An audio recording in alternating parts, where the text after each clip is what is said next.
नमस्कार, मी समीक्षा देशमुख. कोकणचे वैभव असलेल्या सागर डिजिटलच्या बातमीपत्रात आपले सर्वांचे स्वागत. पाहूया आजच्या ठळक घडामोडी.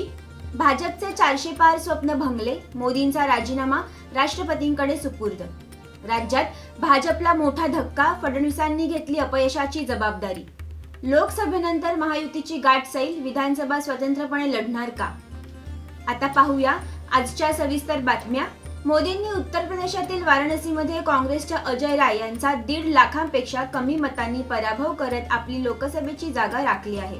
परंतु देशात भाजपच्या 400 पारला धक्का लागल्याने पक्षात नाराजी दिसून येत आहे. मोदींचा दुसऱ्यांदा पंतप्रधान पदाचा कार्यकाळ 16 जूनला संपत असून मोदी आणि केंद्रीय मंत्रिमंडळाने 5 जून रोजी राष्ट्रपती द्रौपदी मुर्मू यांच्याकडे राजीनामा सुपूर्द केलाय. तसेच 8 जून रोजी पंतप्रधान नरेंद्र मोदी तिसऱ्यांदा पंतप्रधान पदाची शपथ घेणार अशी चर्चा आहे. लोकसभा निवडणुकीत महाराष्ट्रामध्ये भाजपला जोरदार फटका बसला. महाविकास आघाडीने जोरदार मुसंडी मारत यश मिळवले. 2019च्या निवडणुकीत महाराष्ट्रात 22 जागांवर यश मिळवणाऱ्या भाजपला फक्त यावेळी 9 जागांवर विजय मिळवता आलाय. त्यामुळे नाराज असणाऱ्या देवेंद्र फडणवीसांनी पत्रकार परिषद घेत राज्यात भाजपला अपेक्षित यश का मिळाले नाही याची कारणे सांगितली. शेवटी हे किती स्टॅटिस्टिक्स मी मांडलं असलं तरी जागा कमी आलेल्या आहेत ही फॅक्ट आपल्याला या ठिकाणी मान्य करावी लागेल. आणि एकूणच या निवडणुकीचं नेतृत्व हे एक प्रकारे भारतीय जनता पक्षामध्ये मी करत होतो. त्यामुळे या ठिकाणी जो काही पराभव झाला असेल, ज्या काही जागा कमी आल्या असतील, याची सगळी जबाबदारी ही माझी आहे. ती मी स्वीकारतो. मी हे मान्य करतो की कुठेतरी मी स्वतः याच्यामध्ये कमी पडलेलो आहे आणि ती कमतरता भरून काढण्याचा प्रयत्न पूर्णपणे करणार आहे. लोकसभा निवडणूक पूर्ण होताच राज्यातील महायुतीची गाठ सैल झाली असून भाजप, शिवसेना शिंदे गट, राष्ट्रवादी अजित पवार गट आणि मनसेने 26 जून रोजी होणाऱ्या विधान परिषदेच्या शिक्षक आणि पदवीधर निवडणुकीत एकमेकांच्या विरोधात उमेदवार उभे केले आहेत.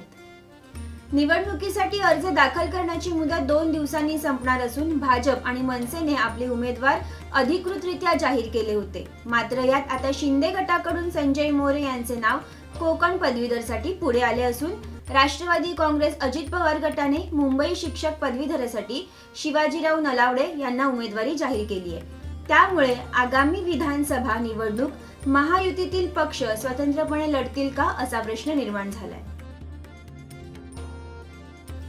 खेड तालुक्यातील समाजसेवक खालिद चौगुले आणि अर्थसहाय्य करणारे कोकण मुस्लिम असोसिएशन बर्मिंगहॅम यांच्या प्रयत्नाने मौजे तुंबाड येथील 2 वाड्यांचा पाणी प्रश्न मार्गी लागला आहे.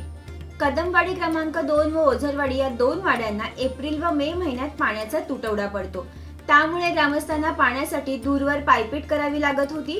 त्यामुळे दोन्ही वाडीतील ग्रामस्थ, मुंबई मंडळातील पदाधिकारी व महिला मंडळातील सदस्यांच्या सहकार्याने पाण्याचा प्रश्न सोडवण्यात आला. आता पाहूया कोकणातील विजयी उमेदवारांच्या जल्लोषाची झलक. पहिली भूमिका हीच आहे की रायगड रत्नागिरी जिल्ह्याचे जनतेने आणि विशेष करून महायुतीतील घटक पक्ष असलेला भारतीय जनता पक्ष, शिवसेना, राष्ट्रवादी काँग्रेस, मनसे या सर्व कार्यकर्त्यांनी मेहनत आणि माझ्या विकासाच्या मुद्द्यावरती जी निवडणूक लढवली त्याला एक अभूतपूर्व असं यश जनतेने दिलेलं आहे. जनतेचं आयुष्यभर मी त्या ठिकाणी तर कोकणामध्ये महायुतीचं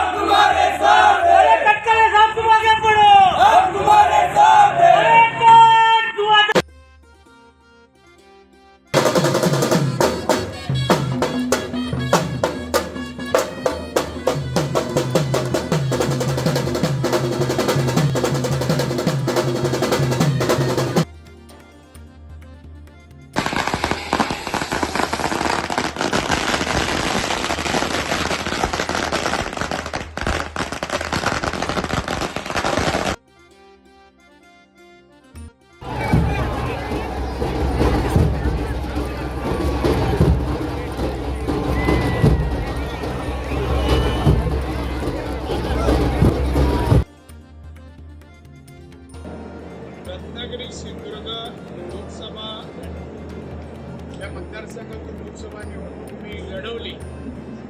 आणि त्याची मतमोजणी आज 3-4 जून रोजी ती पार पडली आणि काही क्षणापूर्वी मला विजयी झाल्याचं दाखला सर्टिफिकेट मला त्यांनी दिलेले आहे. भावना एकच मला असं वाटतं की काय पहिल्यांदाच निवडणूक लढलो आणि जिंकलो असं नाही. अनेक निवडणुका लढलो आणि जिंकलो या. कारणं तर फार शोधण्याची आवश्यकता असं नाही आहे. पण एक मात्र नक्की की ह्या कोकणामध्ये रत्नागिरी सिंधुदुर्गामध्ये खास करून धनशक्तीसमोर जनशक्ती हरली आहे. आणि नारायण राणेंचं दुर्दैव आहे की मुख्यमंत्री राहिलेल्या माणसांना या व्यक्तीला मतदानाच्या मध्ये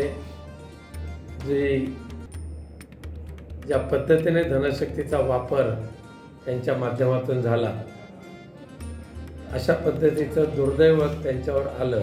आणि त्याच्यातून त्यांना आता जरी विजय मिळाला असला तरीसुद्धा हा विजय फार काळ टिकेल असं मला वाटत नाही.